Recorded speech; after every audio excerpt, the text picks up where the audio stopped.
إن الحمد لله نحمده ونستعينه ونستغفره ونعوذ بالله من شرور أنفسنا ومن سيئات أعمالنا من يهده الله فلا مضل له ومن يضلل فلا هادي له وأشهد أن لا إله إلا الله وحده لا شريك له وأشهد أن محمدا عبده ورسوله يا أيها الذين آمنوا اتقوا الله حق تقاته ولا تموتن إلا وأنتم مسلمون يا أيها الناس اتقوا ربكم الذي خلقكم من نفس واحدة وخلق منها زوجها وبث منهما رجالا كثيرا ونساء واتقوا الله الذي تساءلون به والأرحام إن الله كان عليكم رقيبا يا أيها الذين آمنوا اتقوا الله وقولوا قولا سديدا يصلح لكم أعمالكم ويغفر لكم ذنوبكم ومن يطع الله ورسوله فقد فاز فوزا عظيما أما بعد فإن أصدق الكلام كلام الله وخير الهدي هدي محمد صلى الله عليه وسلم وشر الأمور محدثاتها وكل محدثة بدعة وكل بدعة ضلالة وكل ضلالة في النار أعوذ بالله من الشيطان الرجيم بسم الله الرحمن الرحيم خذ العفو وأمر بالعرف وأعرض عن الجاهلين. اللہ تعالی نے ہم انسانوں کو کچھ اخلاقیات اور اقدار سے نوازا ہے جو ہماری فطرت میں رب العالمین نے رکھی ہیں. ان تربیات میں سے، ان اخلاقیات میں سے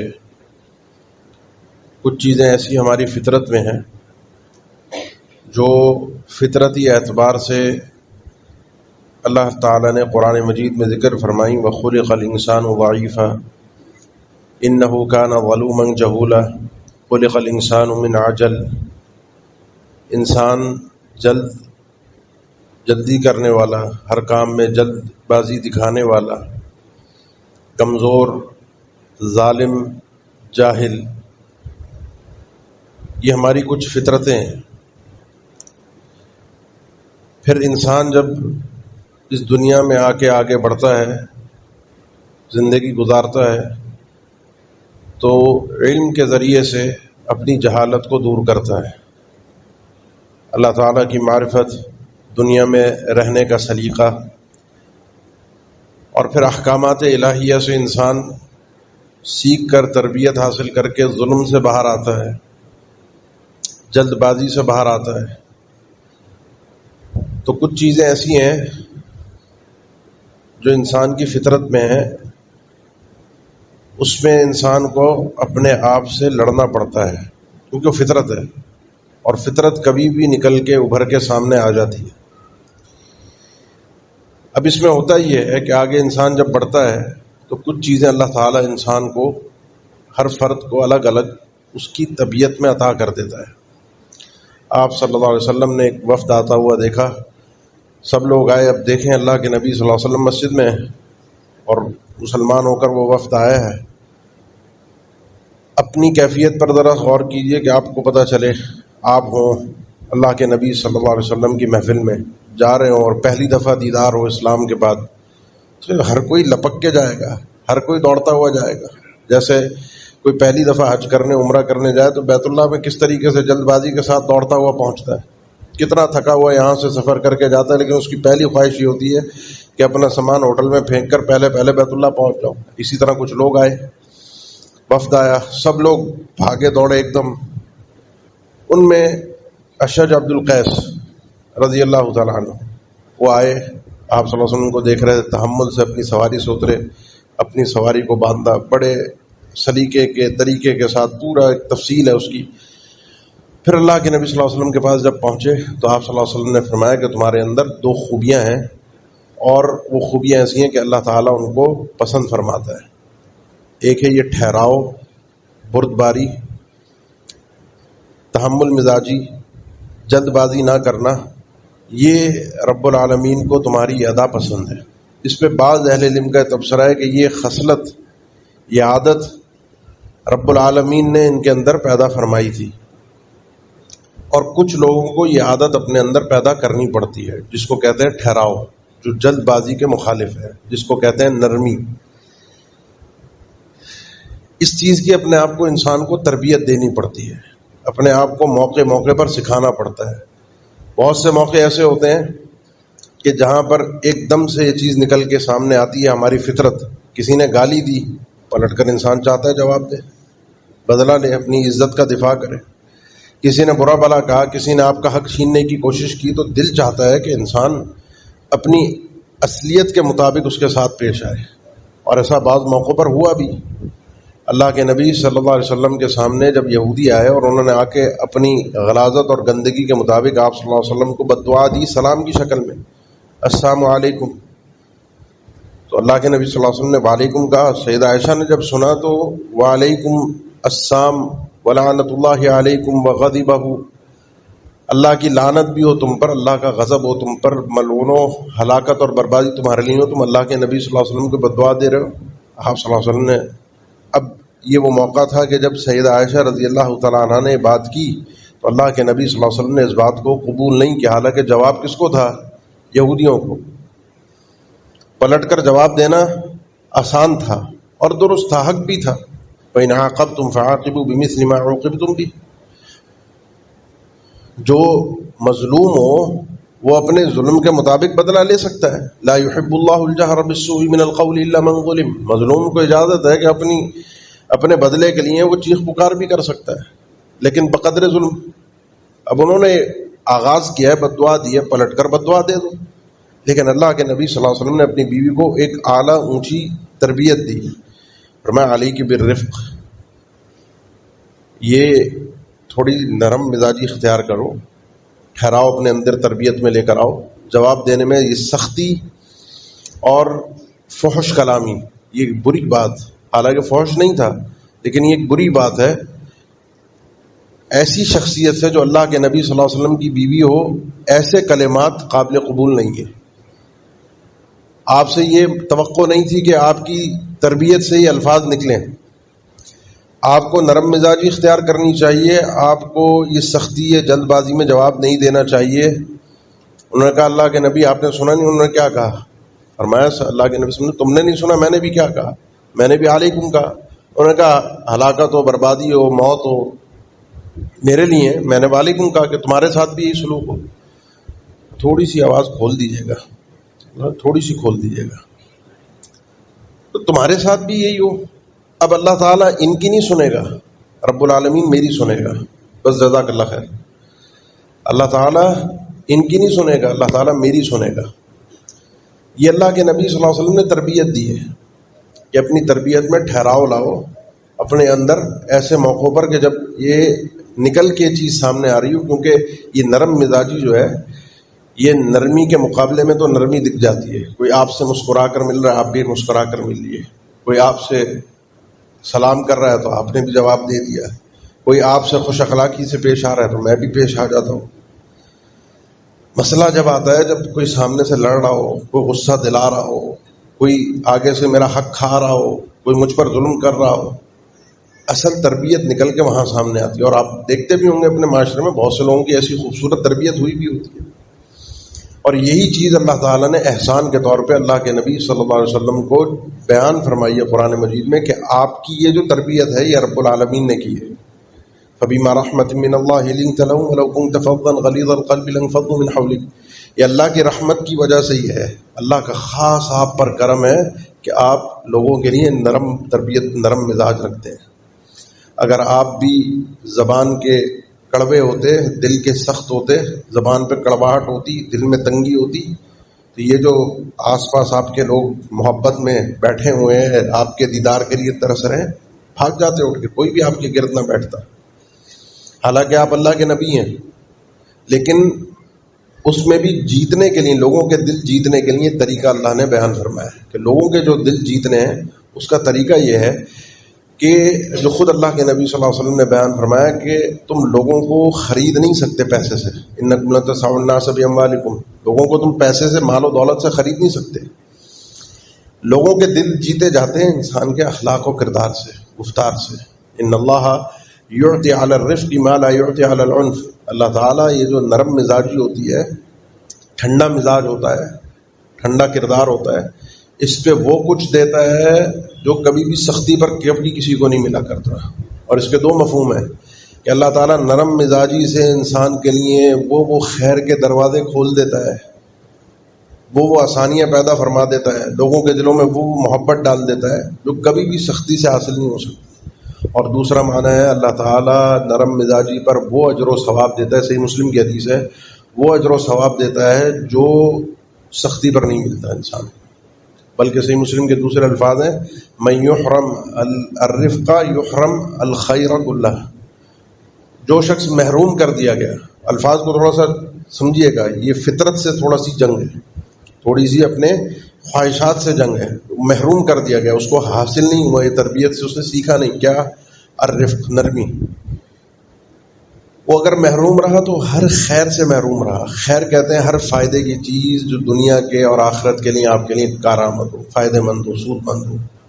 انسان جو آدمی اس کردار سے محروم رہا وہ آدمی ہر خیر سے محروم رہا. جلد بازی میں غصہ ٹھنڈا ہو جاتا ہے، جلد بازی میں چار الفاظ بولنے میں، سختی کرنے میں وقتی طور پہ فائدہ نظر آتا ہے، لیکن حقیقت میں خیر کے دروازے بند ہو رہے ہوتے ہیں. اگر یہ بات آپ کو سمجھ میں آ گئی ہے کہ اللہ تعالیٰ کو یہی انداز پسند ہے، ان اللہ رفیق یحب الرفق. یہ الفاظ بھی اللہ کے نبی صلی اللہ علیہ وسلم کے صحیح مسلم میں، دیگر کتب حدیث میں، کہ اللہ خود بھی رفیق ہے اور رفق کو پسند کرتا ہے، نرم مزاجی کو پسند کرتا ہے. اور اللہ کے رفق کا مظاہرہ آپ قرآن مجید میں جا بجا پڑھتے ہیں، سنتے ہیں، دیکھتے ہیں. وَرَحْمَتِ وَسِعَتْ كُلَّ شَيْءٍ، میری رحمت ہر چیز سے پہلے ہے، ہر چیز پر غالب ہے.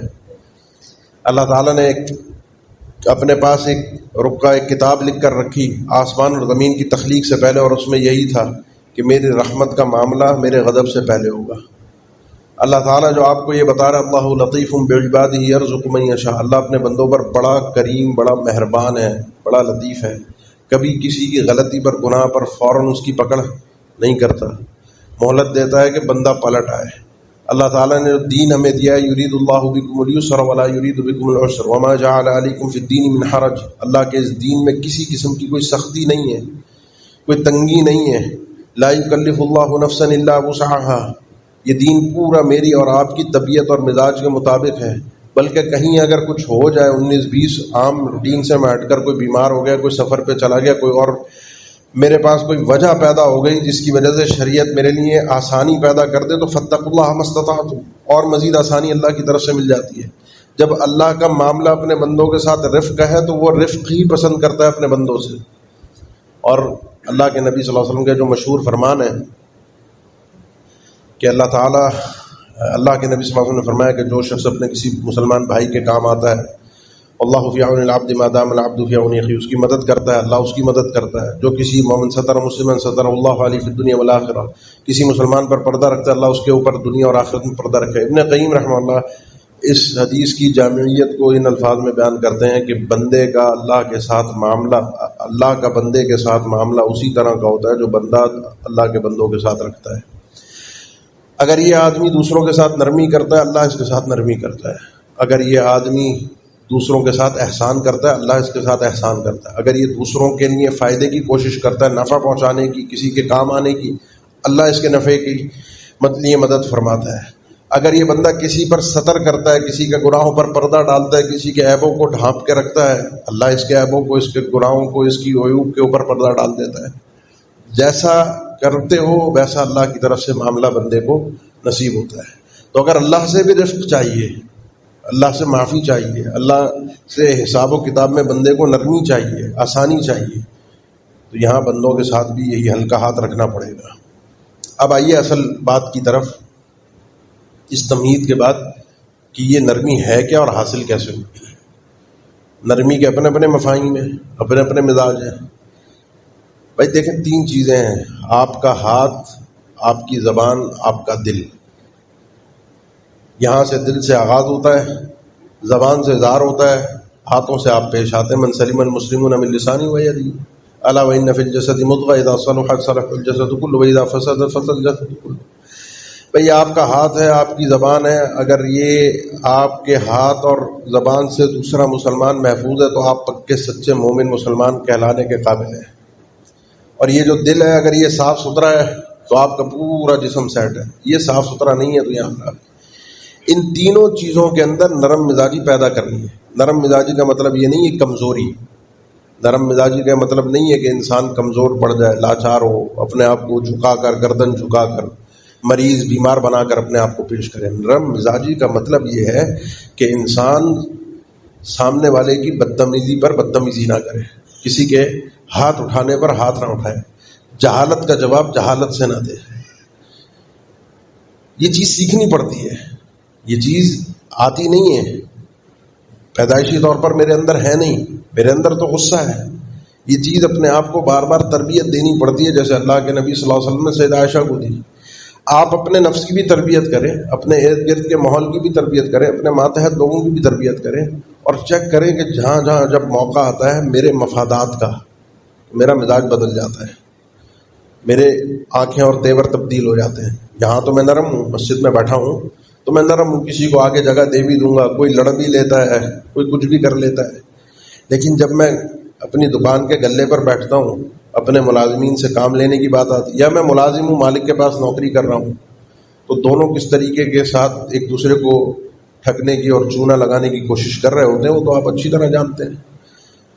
تالی دونوں ہاتھ سے بجتی ہے. پورا یہ میدان ہے، آپ کی پوری زندگی ہے. اللہ تعالیٰ رحم فرمائے اس آدمی پر. یہ اللہ کے نبی صلی اللہ علیہ وسلم کی دعا ہے، اللہ تعالیٰ رحم فرمائے. صحیح بخاری کی حدیث ہے کہ بڑا نرم مزاج ہوتا ہے جب یہ خرید و فروخت کرتا ہے، کچھ بیچتا ہے اس میں اس کا انداز بیچنے میں بھی نرم، خریدتا ہے اس میں بھی نرم.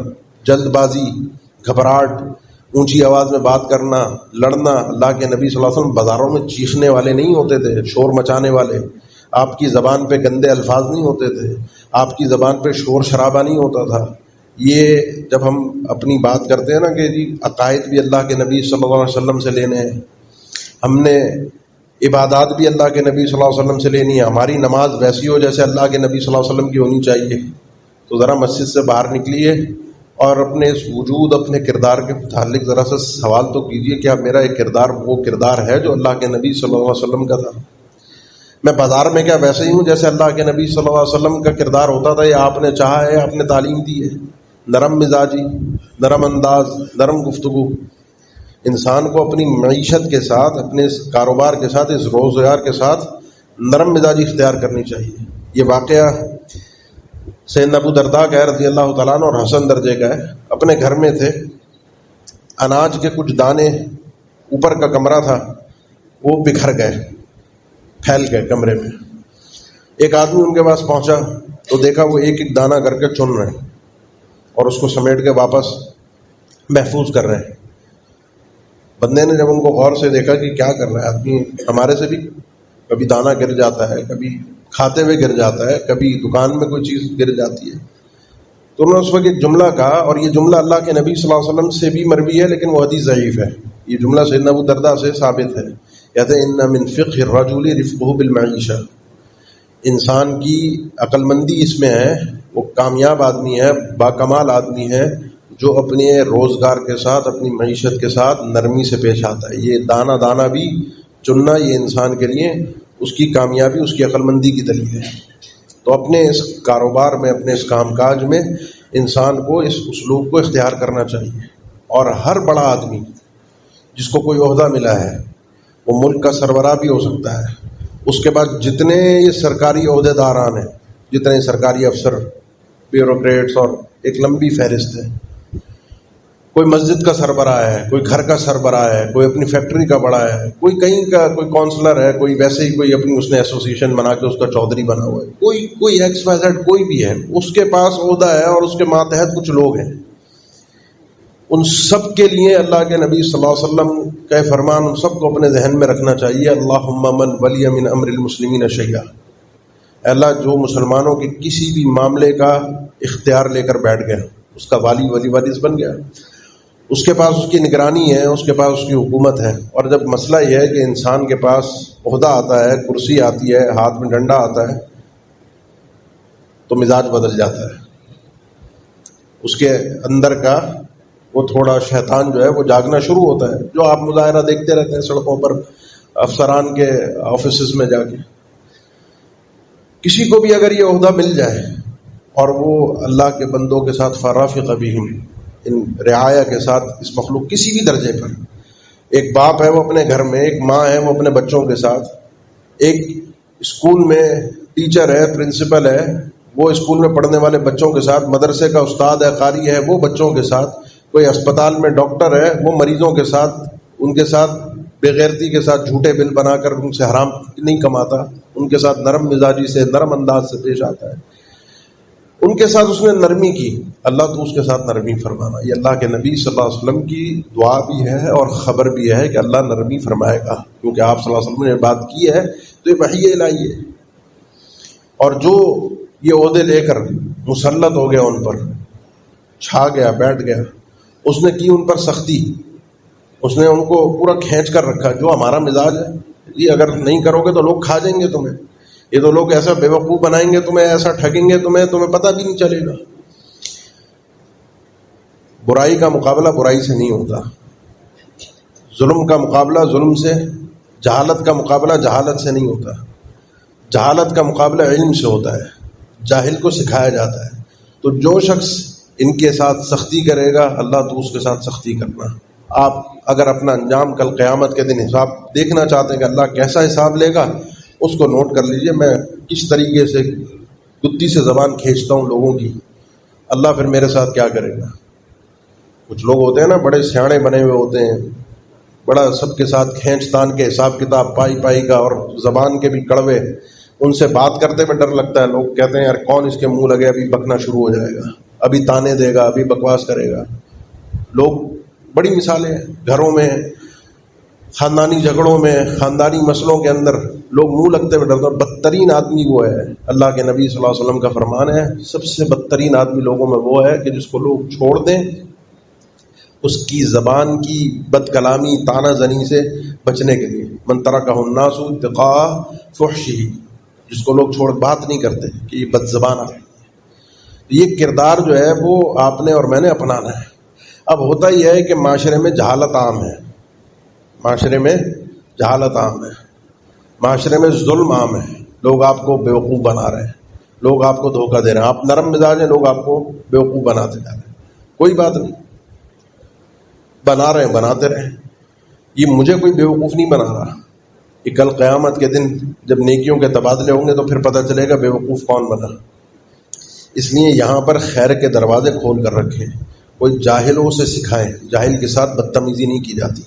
بعض اوقات مسجد میں کوئی آ گیا، بعض اوقات کوئی آپ کی دکان پر کوئی کسٹمر آ گیا، آپ کی فیکٹری میں کوئی آ گیا، بعض اوقات کہیں پہ بھی آپ ہوتے ہیں، اسکول میں، مدرسے میں، کہیں پر بھی کوئی آ کے بدتمیزی کر رہا ہے، لڑ رہا ہے، تو اس کو سکھایا جاتا ہے.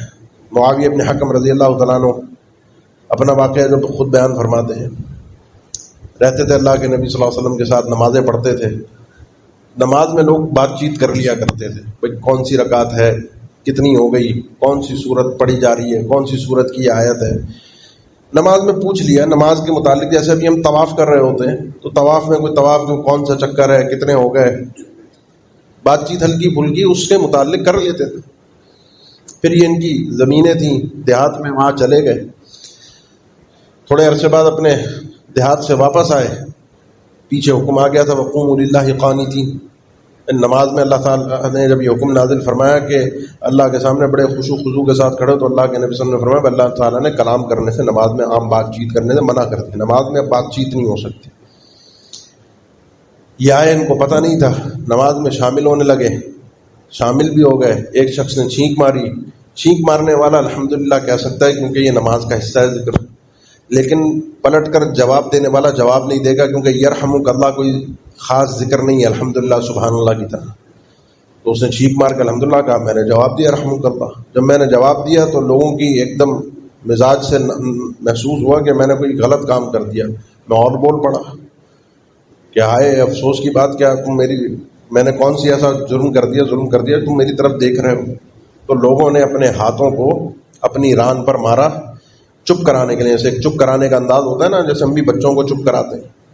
چپ کرانے کے لیے، اور کہہ رہے ہیں مجھے چپ کرانا چاہ رہے تھے، بہرحال میں چپ ہو گیا. اب یہ نماز کے اندر تھا سارا معاملہ. نماز ختم ہوئی، اللہ کے نبی صلی اللہ علیہ وسلم نے مجھے بلایا. اب ان کا تبصرہ دیکھیے. یہ تھی غلطی پر فرماتے ہیں نہ مجھے ڈانٹا، نہ مارا، نہ گالی دی، نہ کچھ برا کچھ نہیں کہا. اور میں نے اپنی زندگی میں ما رأیت معلما لا قبلہ ولا بعدہ احسن تعلیم منہ صلی اللہ علیہ وسلم، اپنی زندگی میں نہ آپ سے پہلے نہ آپ کے بعد کبھی ایسا کوئی معلم، سکھانے والا استاد نہیں دیکھا کہ جس نے اتنے پیار سے باتوں کو سکھایا ہو کہ دل میں اتار دیا ہو، اور آدمی کے ایسے دل میں اترے کہ کبھی اس پہ عمل کرنا نہ چھوڑے. اصل مقصد تو یہی ہے کہ سامنے والے کے دل میں بات اترے اور وہ عمل کرے. میں اپنی واہ تھوڑی چاہتا ہوں. اللہ کے نبی صلی اللہ علیہ وسلم نے پھر ان کو پیار سے بلایا اور کہا کہ یہ جو نماز ہے یہ لا يصلح فيها شيء من کلام الناس، اب اس میں لوگوں کی عام بات چیت کی اجازت نہیں ہے. اب اس کے اندر صرف تسبیح ہے، تکبیر ہے اور قراءۃ القرآن ہے. سبحان اللہ، اللہ اکبر، اور قراءۃ القرآن جو نماز کے اذکار ہیں. اس میں اب ہم عام بات چیت نہیں کر سکتے. تو جاہل کو جہالت کے ساتھ اس کے ساتھ پلٹاؤ بدلہ پیش آنا یہ پڑھے لکھے آدمی کی دلیل نہیں ہے. ایک مسلمان باشعور آدمی کی، تربیت یافتہ آدمی کا طریقہ نہیں ہے. یہ موضوع بیان کرنے کی وجہ یہ ہے کہ اللہ کے نبی صلی اللہ علیہ وسلم کے اس فرمان سے جو ابھی عید گزری، یہ بات اللہ نے دل میں ڈالی کہ آپ سب سے میں یہ ذکر کروں. طبرانی کی حدیث ہے، آپ صلی اللہ علیہ وسلم نے ایک شخص کو دیکھا، جانور اس نے لٹایا، اس کے اوپر اپنے پیر کو رکھا جیسے ذبح کرنے کے لیے، اور اس کے بعد پھر وہ اپنی چھری کو تیز کرنے لگا اس کے سامنے، اور وہ جانور اس چھری کو تیز ہوتا ہوا دیکھ رہا تھا. تو آپ صلی اللہ علیہ وسلم نے فرمایا کہ تم اس جانور کو 2 مرتبہ مارنا چاہتے ہیں. ایک دفعہ یہ چھری تیز کرتا ہوا دیکھ کر مر رہا ہے، اس کو احساس ہو رہا ہے کہ اب وہ ذبح ہوگا، اور دوسرا جب تم چھری چلاؤ گے، یہ چھری اگر تیز کرنی ہے تو انسان کو جانور کی نگاہوں سے ہٹ کر، ایک جانور کے سامنے دوسرا جانور ذبح کرنا بھی درست نہیں ہے، اس کے سامنے چھری تیز کرنا بھی درست نہیں ہے. حالانکہ اس جانور کو کوئی عقل نہیں ہے، اس کے پاس استدلال نہیں ہے، بس وہ دیکھ رہا ہے اور اس کو کچھ احساس ہو جاتا ہے کہ آگے کیا ہونے والا ہے، کیا ہوگا. آگ دیکھ کر جانور پیچھے ہوتا ہے، اپنے سے بڑا خونخوار درندہ جانور دیکھ کر احساس اس کے اندر شعور آتا ہے، بھاگتا ہے. تو شعور ہے جانور میں. اب وہ جب چھری اپنے سامنے تیز تو دیکھ رہا ہے تو کیا تم اس کو 2 دفعہ مارنا چاہتے ہیں؟ جس شریعت نے، جس دین نے ان جانوروں کو، جو حلال جانور ہیں جن کے لیے اجازت دی گئی ہے ہمیں کاٹنے کے لیے اللہ کا نام لے کر، اور ان کا گوشت ہمارے لیے حلال کیا گیا ہے، ہماری غذا بنایا گیا، اللہ نے ان کو ہمارے لیے پیدا کیا ہے، ان کے ساتھ جب شریعت نے حکمن ہمیں کہا ہے کہ ان کے ساتھ احسان کرو، ان کے ساتھ نرمی سے پیش آؤ. وہ واقعہ آپ بارہا سنتے ہیں، وہ اونٹ کا واقعہ. اللہ کے نبی صلی اللہ علیہ وسلم ایک باڑے پہ گئے، وہاں اونٹ، وہ صحابہ کہتے ہیں ہم نے یہ معجزہ اپنی آنکھوں سے دیکھا کہ اونٹ رو رہا ہے اور اس کی ایک عجیب رونے کی اندر سے آواز آ رہی ہے. اللہ کے نبی صلی اللہ علیہ وسلم اس کے پاس گئے، اس کو تھپ تھپایا، اس کو پیار کیا، وہ چپ ہوا. پھر پوچھا اس کا مالک کون ہے؟ مالک سامنے آیا، کہا یہ اونٹ کی شکایت ہے مجھ سے کہ مالک مجھے بھوکا بھی رکھتا ہے اور تکلیف بھی دے کر رکھتا ہے، کھانے کو بھی پورا نہیں دیتا اور کام بھی مجھ سے زیادہ لیتا ہے.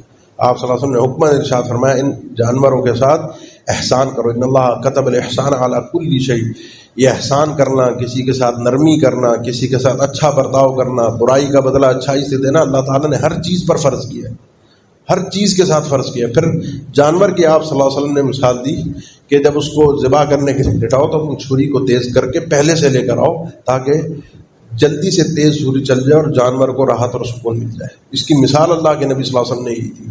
آپ صلی اللہ علیہ وسلم نے لعنت فرمائی ہے اس آدمی پر کہ جو جانور کو، کسی بھی ذی روح چیز کو جس کے اندر روح پائی جاتی ہے، اس کو نشانہ بازی کے لیے سامنے رکھے.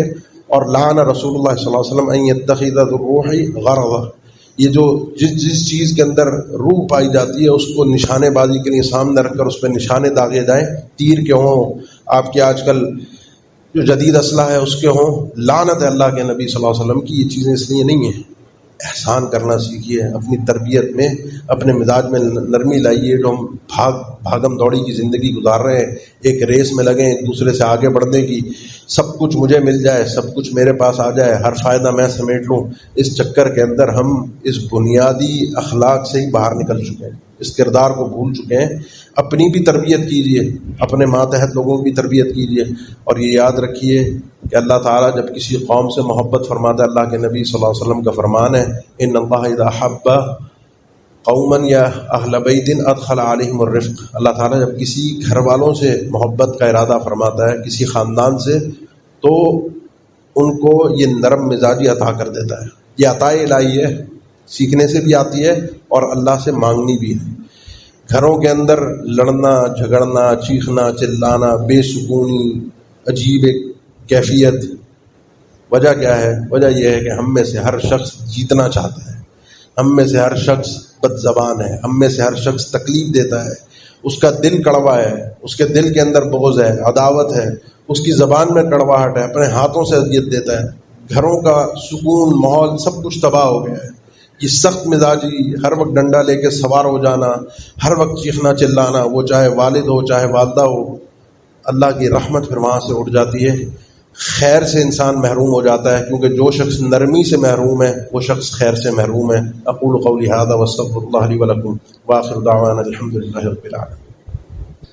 الحمد للہ علی احسانہ وشکر له علی توفیقہ وامتنانہ واشهد ان لا الہ الا اللہ وحدہ لا شریک له تعظیما لشأنہ واشهد ان محمدا عبدہ ورسولہ داعی الی رضوانہ صلی اللہ علیہ وعلی آلہ واصحابہ واخوانہ وسلم تسلیما کثیرا. اما بعد.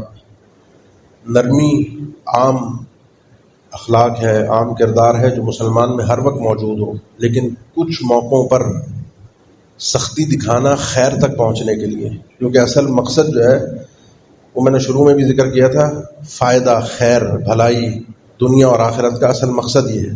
اور اللہ تعالیٰ نے اس تک پہنچنے کا ذریعہ، عام ذریعہ نرمی رکھا ہے. جو نرمی اختیار کرے گا وہ خیر تک پہنچے گا، اس کو عزت بھی ملے گی، لوگوں سے محبت بھی ملے گی، اس کو اللہ سے اجر بھی ملے گا.